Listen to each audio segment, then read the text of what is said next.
അന്ന് കാർണിവലിന് നടന്ന പോലത്തെ ഒരു അടി. പിന്നെ കൊച്ചിക്കാരും കണ്ടിട്ടില്ല. ഓർക്കുമ്പോ തന്നെ രോമാഞ്ചം.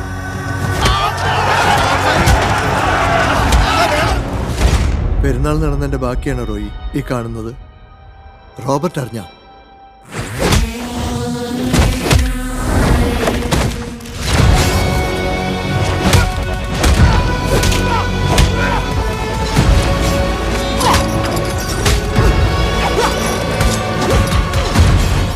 കൂട്ടത്തിലൊരുത്തവനെ തൊട്ടതിന്റെ പേരിൽ കൊച്ചിൻ കാർണിവലിൽ നിർത്തിച്ച ടീംസാ. ഓരോന്നിനെ എണ്ണി എണ്ണി പൊക്കിയിരിക്കും.